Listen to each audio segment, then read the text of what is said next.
Hi there everyone, and welcome to the biomechanics of human bone. We're going to discuss growth and development. Got a few terms here. Most of them you already know. Lever, yep, check. That's the bone when we talk about levers in the body. And strain, I think it's really important. We're going to be talking stress and strain. It's a continuation of our conversation from kinematics and kinetics. Remember, strain is the amount of change based on the original length as a result of stress. But we're going to throw some new ones in there. Strength. The ability to resist load. So strength is sort of working with strain in that the stronger something is, maybe the less strain overall there's going to be. Specifically, we're interested in compressive strength, the ability to resist that compressive load, and tensile strength. Obviously, compressive strength is going to be a discussion when we talk about gravity and we talk about forces like jumping up and down and running and lifting weights. But tensile strength is that force of the muscles pulling on the bone. So it's a really important part. When we put the stress and strain together, we obviously get those graphs we've already covered, but we also get something that is a ratio. So when I examine stress in a ratio to strain, how much stress did it take to have a certain amount of strain change, then I'm talking about stiffness. And this is an important concept when we're talking about bone. So our little kid there is somewhere in the neighborhood of about 2 years old. They're walking, but they have a lot of epiphyseal growth plates in there. As the individual grows, the longitudinal growth, or height, comes at those epiphyseal plates. The epiphyseal plates, or growth plates, stop generally around 18 years of age in women. You can kind of count it from 2 years from the onset of menses. For most women, growth will only go for about another 2 years after the onset. Men can go as late as 21, 22, some even as late as 25. So height in men can be added quite a bit later. Now, that's only until about 18 to 25 years of age. What about the rest of the time? Well, the rest of the time we're growing circumferentially or around. Our diameter increases throughout our entire lifespan. The most rapid growth obviously occurs before adulthood. We started off as little bitty newborns in our parents' arms, and we obviously grew to be our great big size right now. So obviously there's a lot of rapid growth in order to reach that height longitudinally, but also rapid growth circumferentially in order to allow us to carry our own weight. The periosteum, that lining around the bone, builds up in concentric layers, very much like tree rings. So looking at what a femur looks like across the lifespan is a really good illustration of that circumferential as well as longitudinal growth. We can see here on the left we have a newborn to 2 years old. Fair amount of growth there, but not a huge amount of growth. The real explosion comes obviously during adolescence. So around 17 to 18 years of old, we've usually hit our height. Like I said, some men it can go into early 20s. But what's really interesting here is the mid-shaft cross sections. What you're seeing here is an incredible growth in diameter. We have a nice thick layer of cortical bone there at mid-shaft, a narrow marrow shaft. Say that 5 times fast. Now, after we hit skeletal maturity, there's no more longitudinal growth. So we can put a line there and we say, okay, we haven't grown any taller. So what happens in the femur? Well, until we're about 30 or 40, not a lot. After about 30 to 40 years old, you'll see that there's not a lot of change there. As long as we're healthy, as long as we continue to be physically active, there's not going to be a lot of change. However, as we start to age, and we've projected this individual is going to go all the way out to 80 years old, a nice ripe life, what you'll notice is how much more hollowed out that marrow shaft is, how much narrower the shaft of cortical bone. And this is actually really important. It helps us to maintain a certain amount of strength in the bone, but it does lead to a certain amount of brittleness. And we're going to talk about that when we're talking about osteoporosis. But you can see across the lifespan that we have a constant, ever-changing bone. Bone is very much a living structure, a living tissue.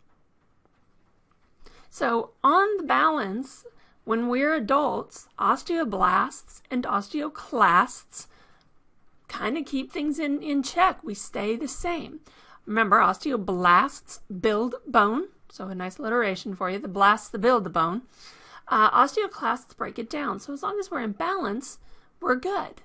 Increase in age yields, unfortunately, a little bit of a dip towards the osteoclastic activity.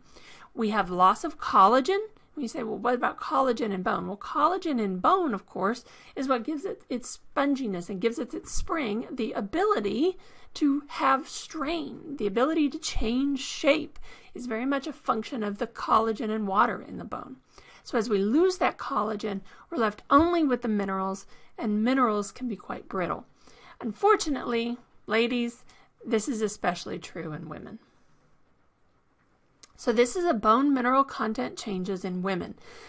Gentlemen, I am not ignoring you. It's just that the changes are quite a bit more dramatic in women, so we're using women as the example. Bone mineral content there on the Y, age across the lifespan over on the X. What do I have? I have a fairly significant growth in childhood and a huge explosion of growth in adolescence. Now, gentlemen, your peak keeps going. And that's one of the first big changes between men and women. Women, we tend to peak lower, and the gentlemen tend to peak a bit higher. Well, we maintain that peak. You'll see my middle point there is about 30 years old. Well, women will usually have their peak sometime between 25 and 30. Same for men, but men's peak lasts longer. You'll notice as we hit that slope there, we got a little bit of a downward trend in adulthood. Women do tend to lose a little bit more bone in adulthood. Early PM, what do I mean? PM postmenopausal. Early PM, there's a fairly sharp little tick there, and then the late ongoing postmenopausal bone loss continues for quite a ways. The peaks for men and women are going to be higher, but the real kicker, the really tough part here, is that women will lose 35 to 40% of compact bone and up to 60% of their spongy bone. By age 75, females may have lost as much as half of their bone mass from their age 30. Ladies, we have to pay attention to this. Males lose bone at 2/3 the rate of females. They do lose bone. It's just a heck of a lot slower. So, peak mineral content for women is about 25 to 28.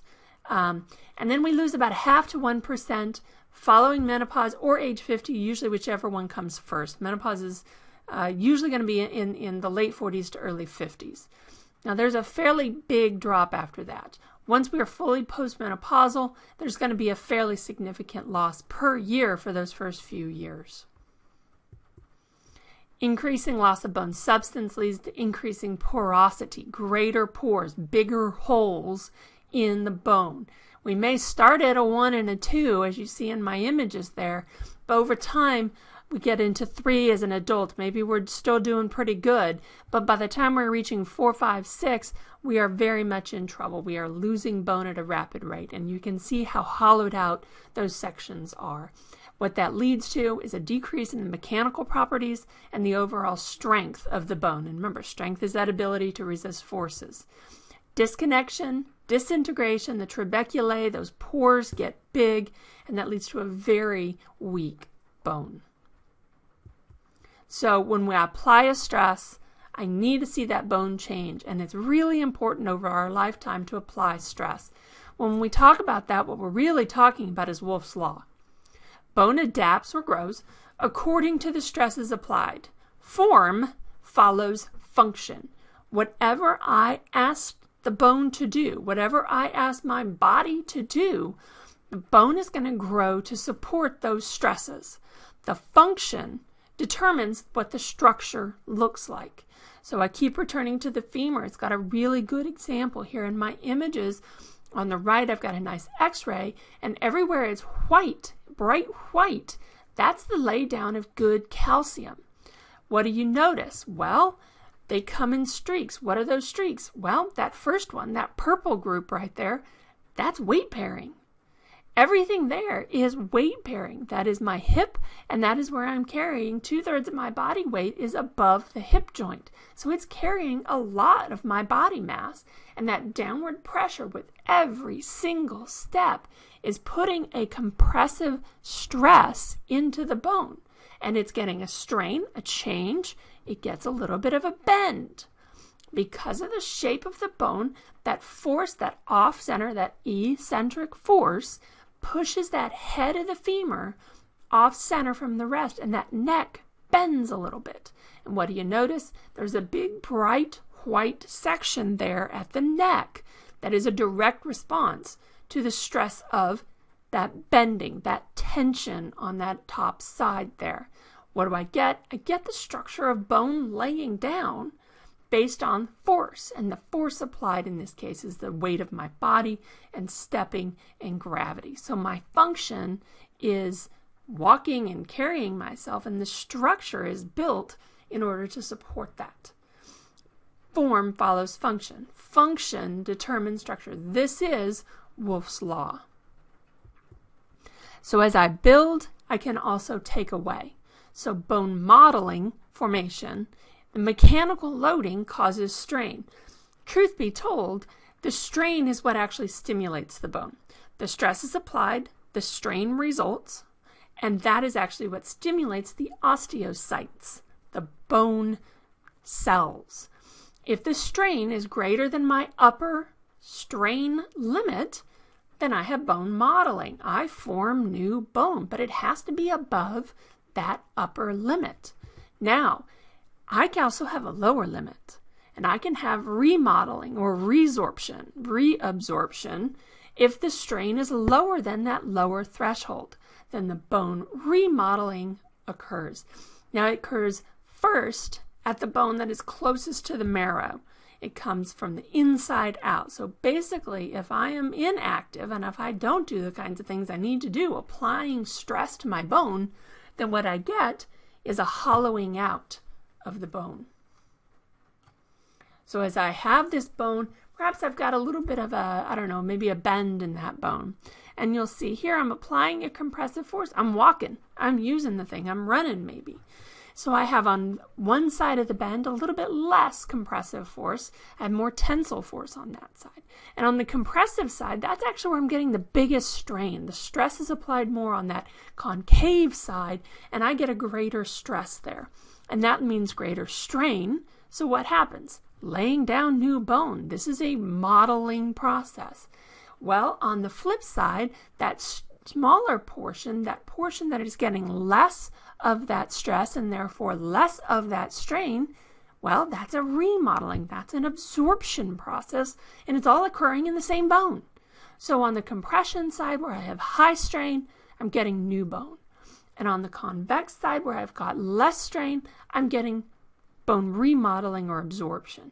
So what do I end up with? Well, I end up with a bone that looks very different, a much straighter bone that is better able to take an even distribution of stresses. And this is going on constantly. That response, bone mineral density will generally parallel body weight. Why? Well, gravity, that's why. Body weight provides the most constant mechanical stress, generally compression and then tension from the muscle activity. Stress leads to strain. Strain stimulates the bone. How does weight gain or loss affect bone density? Well, that's a really good question, and I think you can probably answer that. If I put on a bunch of weight, regardless of whether it's the bad kind, a bunch of fat, or the good kind, the muscle, then I'm going to obviously improve my bone density. Now, the flip side is maybe I'm overweight and I need to lose that fat, and I do. Do I lose bone density? I'm doing something good for myself. Unfortunately, you are doing something good for yourself. By decreasing your overall fat mass, you are decreasing the overall weight, which means less strain, and there will be a small compensatory loss of bone mineral density. What else affects bone density? What can you think of? Well, we're going to answer some of that in our next video.